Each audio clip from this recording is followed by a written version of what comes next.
We're a nation of doers, not watchers. We like to be in there pitching all the time. We aren't wallflowers, not us. We're going to be in there doing the job, seeing that it's done properly. That's how we built this nation out of a wilderness. That's how we built the greatest industrial system the world has ever known. That's why we've got more lovely homes, more luxuries, more and better food, finer clothes, yes, the highest standard of living on earth.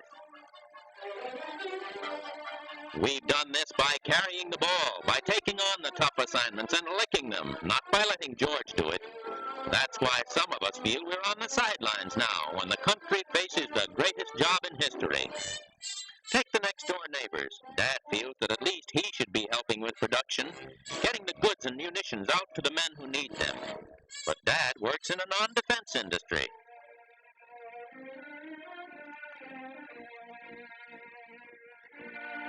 Then there's Mary. She feels keenly the fact that she's not a trained nurse, for then she could be of real use, helping to save lives instead of pounding a typewriter. And little Billy, he resents his age because he's too young to do anything about the victory program, except dream about it. Yes, because they're not on the assembly line producing for victory, or saving lives of frontline fighters, or defending loved ones on the field of battle. They feel they're out of the picture, but just because we're not all on the firing line doesn't mean there isn't a job for all of us. There is a big job. It's called salvage. It makes you wonder when it's mentioned in the same breath with firing line, doesn't it? But just a minute. Let's see how important this job really is. We import a tremendous amount of wool, that is, we used to. Now we have to make millions of woolen garments and blankets to keep our millions of fighting men warm, which cannot be done without more wool. Wool is needed for war.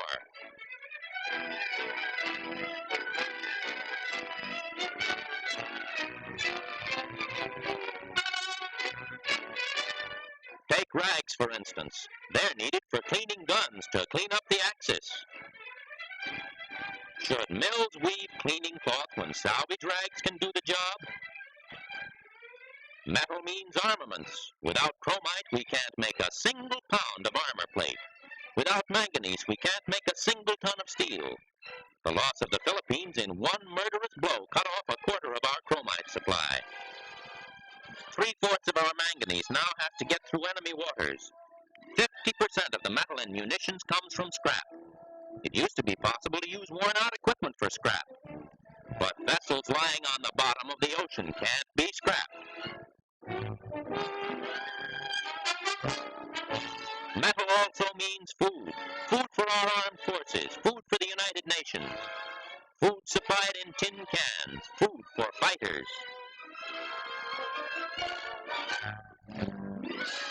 But we don't possess any tin ore. We used to get our tin from Singapore and Malaya. Now the Japs do. Take rubber. Rubber is one of the most essential items of the war, and today the scarcest. These rubber plantations, they'd solve the problem easily, but they're in Sumatra, Malaya, the Dutch East Indies. And Sumatra, Malaya, and the Dutch East Indies are now in the hands of the enemy. Without rubber, planes can't fly, tanks can't move, field guns can't operate. Without rubber, warships can't function, goods can't flow along highways, workers can't get to machines to turn out production. We have less than half the ordinary rubber we use in 1 year. We're getting 3% of the rubber we got before the war. 3%. That's for all the United Nations. For this war of materials, the enemy has saved huge stocks. Vast distances and dangerous waters cut down our supply. The bitter truth is that the enemy controls major vital war resources. If we act now, salvage can make up the shortages. Well, what are we going to do about it? We can do things, and when we get mad, oh boy. Hey, soldier, here come Ma and Pa and the whole family. Now here's what we're going to do, says Dad. We're going through this house from top to bottom and gather every single piece of metal and cloth and rubber that we don't really need.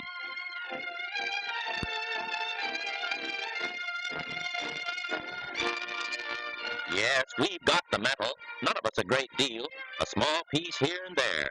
But put all together, there's enough to sink the Axis forever. We and our neighbors have it in every conceivable form, from an iron ashtray to a brass bed. We have it in lawnmowers, pipes, chains, in radios, worn-out pots and pans. We even have it in keys. And we've got the rubber. It's there in hot water bottles and bath curtains, in gloves and bathing caps, in rubber heels, in swimming suits, garden hose, and boots, in dozens of different forms. Yes, we've got the cotton and the wool. We've got them in worn-out towels and garments.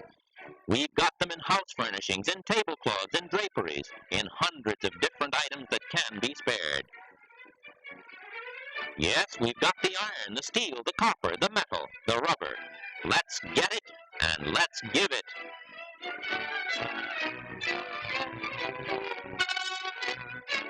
We can do it because we are a nation of doers, and this is a job that must be done now. There's no second chance for the stakes we're fighting for.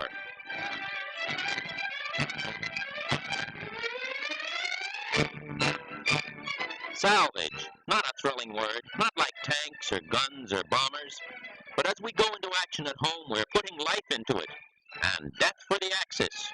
For through salvage, pots, pans, and tin cans, flat irons, tires, and fats for glycerin, we can make up for the raw materials we used to get from distant lands.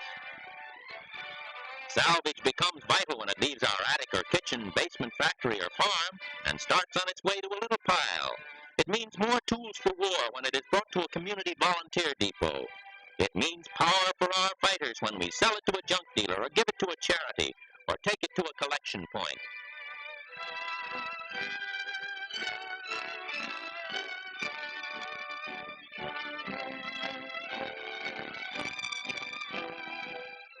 A bathing cap.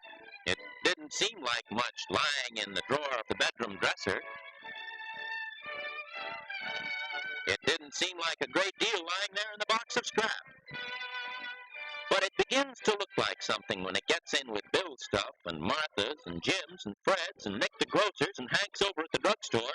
It adds and mounts and builds into mountains of war materials, supplies and machines. Think of it. One old tire is used for 12 gas masks. 125 old tires are used for one flying fortress. One garden hose is used for 6 auxiliary tires for pursuit planes. Important? A half-pound of rubber from every person in a good-sized city is enough to supply the needs of 25 battleships.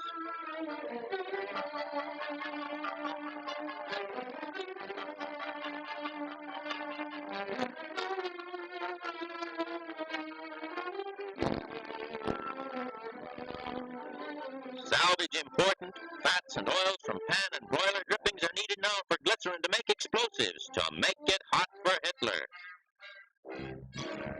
Important when 30 million American families are pouring scrap iron and steel into a common pool. The genius of American industry and labor can build the most powerful war machine the world will ever see. And woe to the enemy!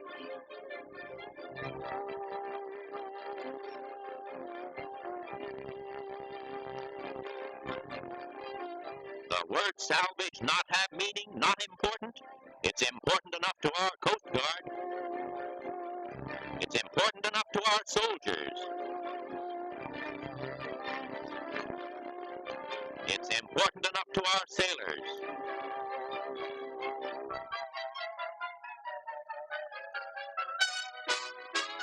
It's important enough to our Marines.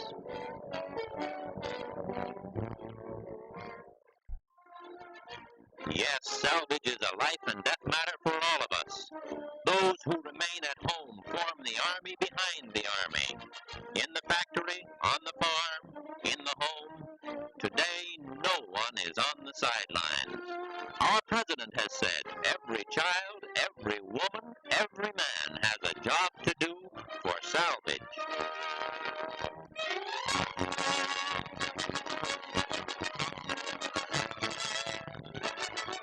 A souvenir for Hitler, to wrap the Jap and junk the Axis. We can do it, we must do it, we will do it.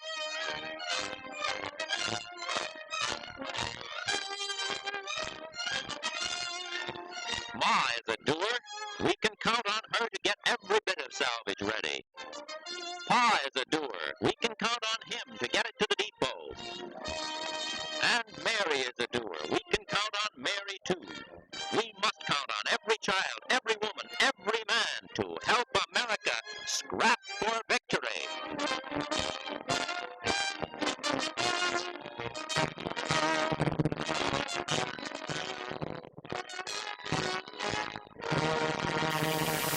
If you enjoyed that, you may enjoy some of my other World War II videos. I have 3 World War II playlists, one of general videos, one with newsreel footage, and another concentrating on the efforts of women during World War II. Check out my channel for other interesting videos on a variety of topics, and subscribe because we'll be adding lots of new video, including new World War II footage.